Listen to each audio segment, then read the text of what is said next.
Hello, my name is William Evans, and this is my presentation concerning updates to the 2017 National Electric Code.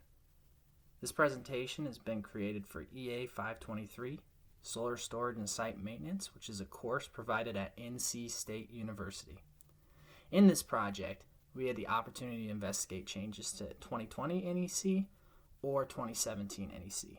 And the main reason I stuck with 2017 NEC is because NFPA.org says that currently there are more states that require 2017 NEC over 2020 NEC.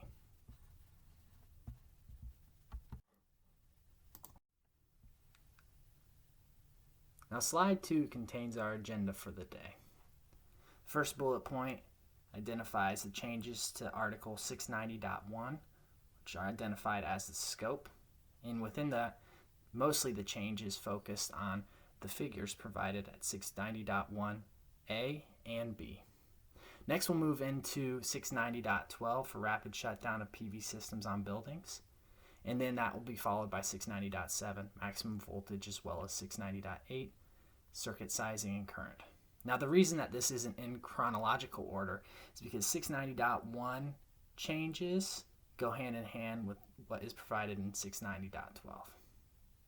We'll wrap up with 706, the energy storage system, and finally, the references.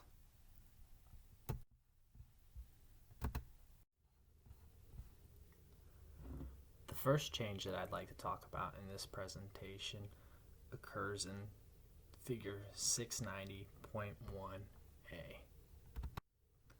In my research for this project, I came across some comments that it was very surprising that there were any updates to this figure because it has been a staple of the document for years, decades even. So on this slide you can see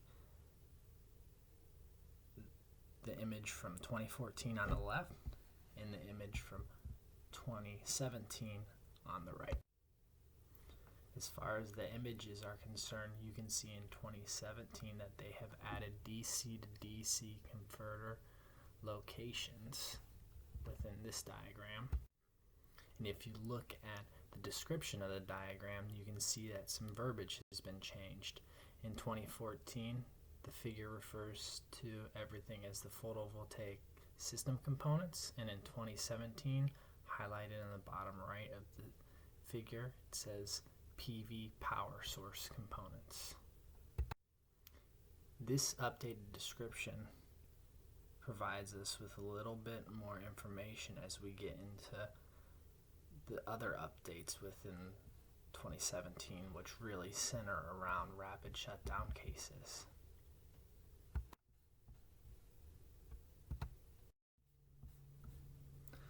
We also see some major updates in figure 690.1B. On the left side of the screen, you see the 2014 NEC version of the figure, and on the right side, you see the 2017 version of the figure. I had to put the 2017 version in the red square because it was too tall and skinny to fit in a readable manner on this slide. So it's broken up to two different images put together. In 2014, you can see that there are three systems that they highlight for this figure: the interactive system, the hybrid system, and the standalone system. They wanted to expand that in 2017, so you see the interactive system again, as well as the standalone system, but now you see AC module system, DC coupled multi-mode system, and AC coupled multi-mode system. These additional systems help clarification of system components. The other big addition to the 2017 NEC figure 690.1B is PV system disconnects being added to the figure. Now you can see in the center top image for the interactive system in 2017, the PV disconnect comes after the interactive inverter. And then if you go down to the DC coupled multi-mode system, you can see the PV system disconnect is actually in front of the multi-mode inverter. Now, all the different configurations shown in the 2017 figure do not cover all the possibilities of how systems can be figured, but the updated images help to provide further clarification for evaluations of systems.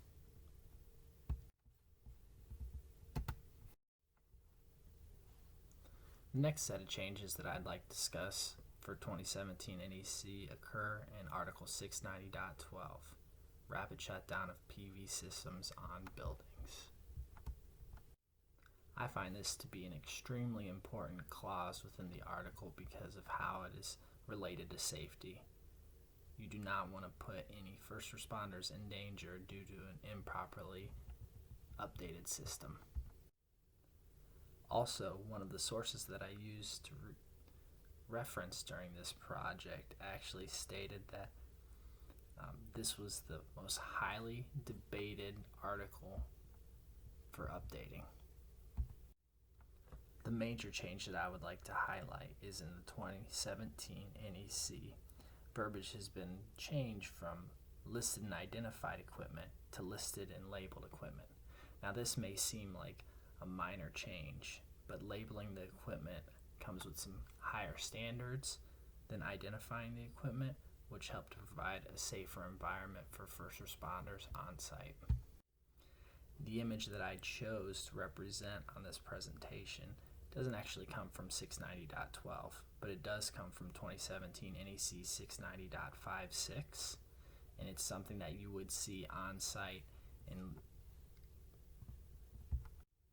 the latest update in 2017 NEC also defines the initiation device, and that should be available for rapid shutdown. They also identify that it needs to be readily accessible outside of the building. The list and labeling clause of the 2017 NEC updates actually had a delay go into play because of the complications of getting systems up to code in a quick enough time. So that didn't come into play until January of 2019.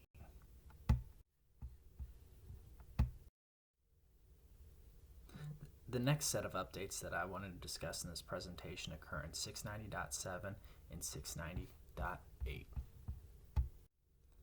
This change is a new clause that has been added to both of the articles listed above, and it is read as PV systems of 100 kilowatts or larger for PV systems with a generating capacity of 100 kilowatts or greater. A documented and stamped PV system design using an industry standard method and provided by a licensed professional electrical engineer shall be permitted. And what this means is that instead of using standardized calculations for large systems, that you can have a more pointed and specific calculation by an engineer to provide more accurate current as well as voltage readings on your system.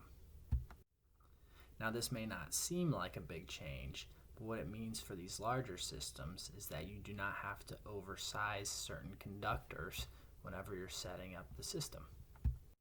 So when you get into large solar farms, you have the opportunity to save a little bit of money in certain areas by not oversizing equipment. Now that money adds up over time in large kilowatt or megawatt systems.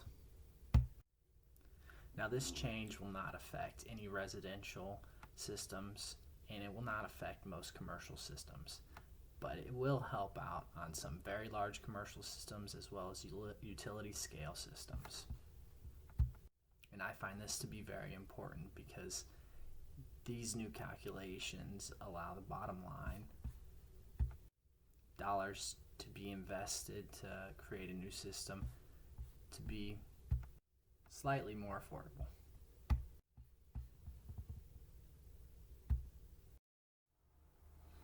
And the final article I'd like to discuss today is Article 706, Energy Storage Systems. This article was added as an effort to keep up with industry developments. There are a lot more energy storage systems going on the market now than there were years back. So this article helps to outline a lot of the major requirements for energy storage systems. 706 focuses on energy storage systems operating at or above 50 volts AC and 60 volts DC. And the highlighted requirements provided in this article include 706.7 disconnecting means, 706.8 connections to other energy, 706.10 system locations including proper ventilation, guarded live parts, as well as proper spacing for work, 706.11, which is permanent plaques needed to be on premises of each service equipment location, and 706.20, circuit sizing and current. These articles all help to provide robust requirements to verify that any new energy storage systems being installed will meet any safety requirements for the future.